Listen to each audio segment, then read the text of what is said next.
Very very good morning friends, मैं engineer Dinesh. दोस्तों, मैं एक छोटी सी कहानी आपको सुनाता हूँ।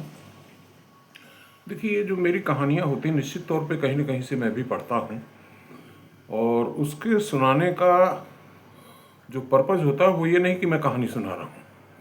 पर्पज़ होता है कि जो जहाँ पे हम आपको ले जाना चाहते हैं, जो सब्जेक्ट हम आपको सिखाना चाहते हैं, उसके लिए कहानियों से शुरुआत करने से एक तो अटेंशन बन जाता है, दूसरा चीज़ वो सब्जेक्ट आसान हो जाता है।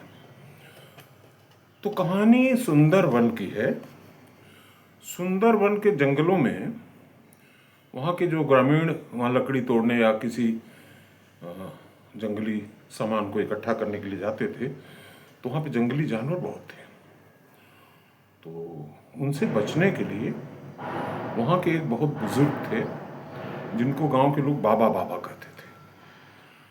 तो वो लड़कों को और युवाओं को ट्रेनिंग देते थे जंगली जानवरों से बचने का।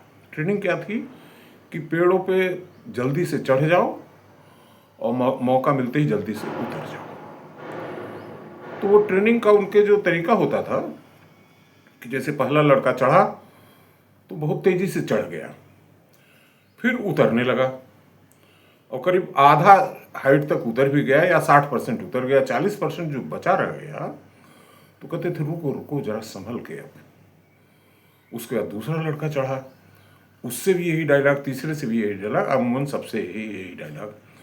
तो जब ट्रेनिंग ख़त्म हुई तो लोगों ने पूछा कि जाने वाला समय इतना मुश्किल होता था, उसको हम लोग तेज़ी से चढ़ गए, वहाँ पे आपने नहीं रोका।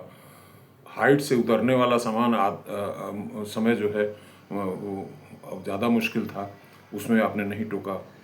लेकिन ये 40% वाला क्या फंडा है कि बोले देखो, ऐसा है कि आदमी जब कंप्लेसेंट हो जाता है, ओवर कॉन्फिडेंट हो जाता है, तो चीज़ों को बहुत इजी वे में ले लेता है, वहीं पे वो सफलता से दूर रह जाता है। अब इस कहानी को हम थोड़ा प्रैक्टिकल के तरीके पे ले चलते हैं आपको। देखिए, एडिसन ने 9,999 बार प्रयास किया, तब जाकर के कहीं बल्ब खोज पाया। क्योंकि जितने फिलामेंट होते थे सब जलते तो थे, रोशनी पैदा करते थे, लेकिन थोड़ी देर बाद बुझ जाते थे वो, क्योंकि वो जल जाते थे। तो उनके दिमाग में ये चला होगा कि ऑक्सीजन हटा दें अगर तो शायद जलना बंद हो जाए। फिर ultimately he landed up with carbon filament, और अब तो खैर बहुत सारी चीज़ें आ गई।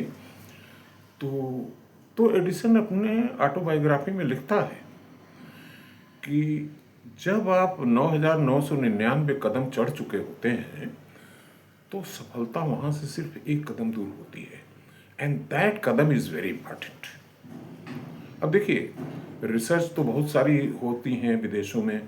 एप्पल ने जो है कंप्यूटर बनाया, मोबाइल बनाया, लेकिन जो सच्चाई क्या है कि आज की तारीख में China is making a cost effective Apple as compare to USA.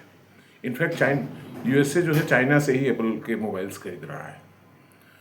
देखिए, वेंकल साहब ने जो है वो वेंकल इंजन बनाया जिसमें रोटेटिंग पिस्टन था, लेकिन वो सफल नहीं हुआ क्योंकि उसकी टिप्स जल जाती थी। वो जापान वालों को मिल गया, उन्होंने पेटेंट लिए उनसे और टिप मटेरियल पे रिसर्च किया और सफल हो गया। तो एक्चुअली जो सफलता होती है वो आखिर के कुछ ऐसे ही 10-20% के क्षण होते हैं जिसमें हमको सावधान रहना होता है, और जो हमारा पुरुषार्थ है उसको ढीला नहीं छोड़ना होता। Thank you.